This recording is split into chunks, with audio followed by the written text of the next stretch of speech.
Asante sana mpenzi mtazamaji wa Mokenya TV mahali popote ulipo. Hujambo. Karibu katika uchanganuzi wa siasa ili nikufahamishe na kukueleza yale ambayo yanaendelea haswa katika sekta ya siasa humu nchini.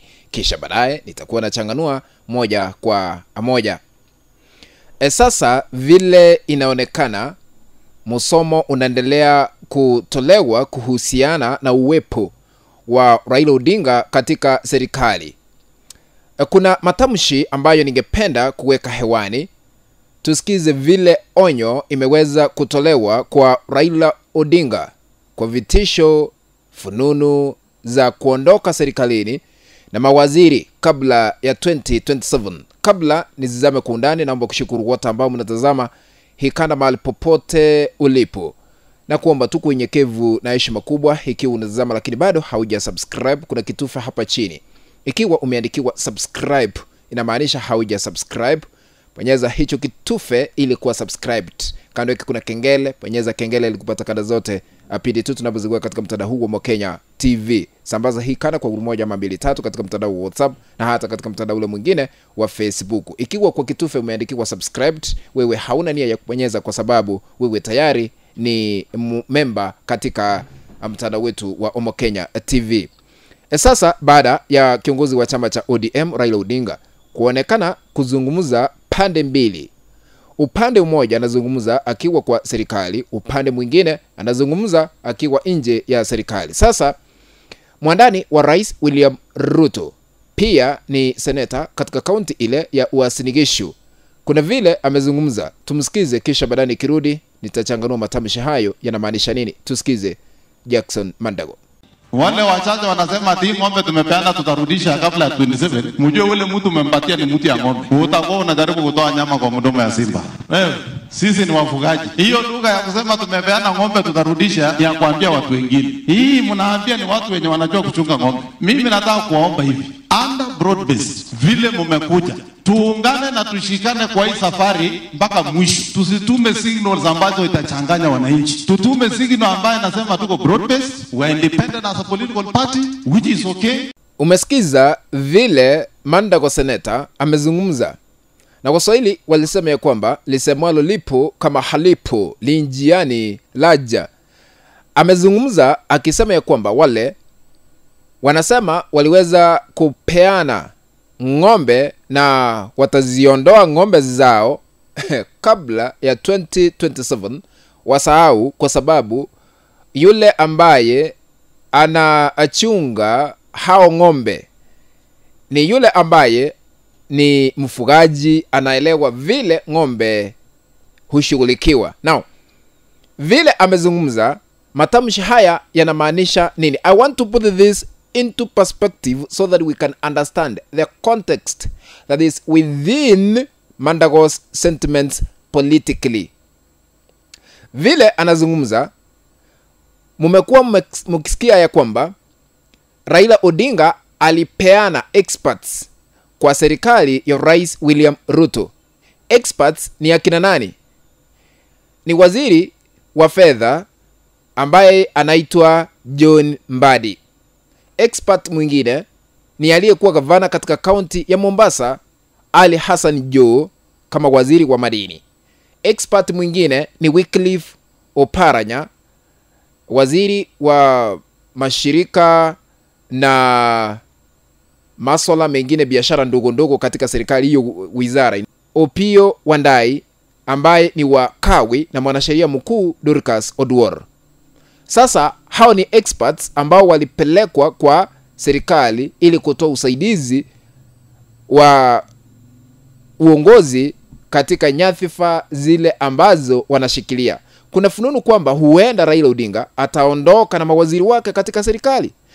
Ndio maana seneta huyu amejitokeza na kuzungumza kwa niaba ya Kenya Kwanza government. Lakini sasa matamshi haya vile amezungumza yanamaanisha nini? Point number 1. Usaliti wa Raila Odinga hauwezi kufaulu katika serikali ya sasa hivi. Kwa nini nazungumza hivyo? Vile ameweka matamshi hayo inamaanisha kwamba Rais Ruto ndiye aliweza kuwakabidhi nafasi hizi ambazo experts wanashikilia katika serikali yake, na anaelewa vile wanastahili kushughulikiwa. Kutoa simba ama kutoa nyama kwa mdomo wa simba haiwezekani.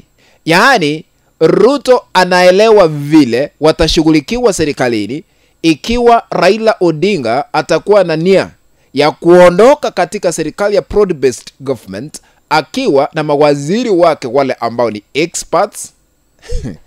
Itakuwa ngumu kwa sababu yule ambaye amekalia hicho kiti kama mkubwa anaelewa vile mawaziri wanashughulikiwa.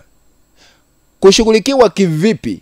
Ni ngumu yule ambaye ameonja utamu. Ndio maana Waswahili wakasema mwonja asali haonji mara moja. Wale ambao wako serikalini wameonja asali, na kuondoka kwao serikalini haitakuwa rahisi. So shughuli za Raila Odinga kufaulu kuondoka na mawaziri ikiwa atajiondoa kwa broad based government ni ngumu. Jambo lingine vile nimeona ni kusema ya kwamba sasa hivi yule anashikilia nyama kwa mdomo ni rais yule ambaye amekalia kiti Ikulu. Kumuondoa kwa kiti ni ngumu kwa sababu hata wakati hakuwa amekalia si aliweza kushinda. Kwa hivyo matamshi haya vile na yaangalia, usaliti wa Raila Odinga hautafaulu ikiwa atakuwa na nia ya kusaliti broad based government kwa kuondoka na mawaziri. Point number 2, matamshi ya Mandago yanamaanisha anini? Huenda Raila Odinga kuna uwezekano wa kufukuzwa ama kungolewa kwa broad based government kabla ya yeye kutoa uamuzi huo. Politics is all about interest. Na wale ambao wanafanya siasa, in short, wanasiasa wanaelewa masuala fiche.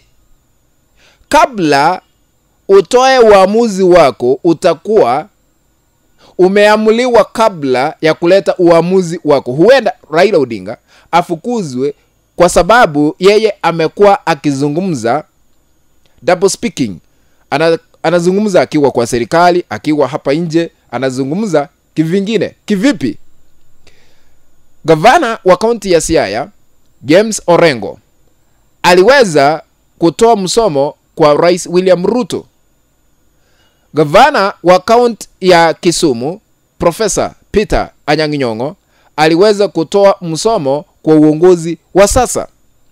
Edwin Sifuna, katibu mkuu wa chama cha ODM, naye amekuwa akitoa msomo kwa serikali ambayo experts wana hudumu. Lakini wakati Raila Odinga aliweza kujitokeza, aliweza kudefend experts wake, akadefend magavana hawa ambao wanalaumu uongozi wa sasa. Tusikize vile alikuwa anazungumzia magavana hawa wawili. Nilisema za kwamba sisi tuko demokrasia. Na demokrasia kila mtu akuna haki ya kuongea. Sama ya ODM tuliamua kwamba sisi tutakuwa na uhusiano. Lakini kukuwa na uhusiano sio kusema kwamba sisi yote tumeingia kwa serikali. That's the reason why I don't see why people are bickering. When Mr. James Orengo talk, he's talking on the basis of an MOU between ODM and UDA. Orengo has not committed any crime. He has got a democratic right to say what he was saying. When Professor Anyang' Nyong'o speaks about devolution, he is talking the language of ODM. And I said it when we were in Siaya, that devolution was the most important feature of this new constitution. Wakati huo, Raila Odinga alikuwa anatetea watu wake wa chama cha ODM. Akiingia upande huu mwingine, anasema tuliitwa na Rais William Ruto tutoe usaidizi katika serikali, na sisi na sasa hivi imefika wakati tunastahili kufanya kazi pamoja ili kuunganisha wa Kenya. Kwa hivyo anazungumza akiwa upande huu mwingine na upande huu mwingine. Sasa mazungumzo yake yanaweza kusababisha kuondolewa kabla ya kuondoka yeye mwenyewe. What do you think? Raila Odinga na Rais William Ruto, ndoa yao ya kisiasa itadumu? Utaniandikia katika sehemu ya maoni. Kufikia hapo mpenzi mtazamaji, ndipo natia kikomo katika uchanganuzi wa masuala haya ya kisiasa. Tukutane katika kanda ambayo nitatengeneza hapo baadaye. Ikiwa hauja subscribe, na kuomba tu uweze kusubscribe na sambaza hii kanda kwa 1 ama 2 3 katika mtandao wa WhatsApp na hata katika mtandao ule mwingine wa Facebook. Asanteni sana, kwa heri. Let's meet in the next video. Bye bye.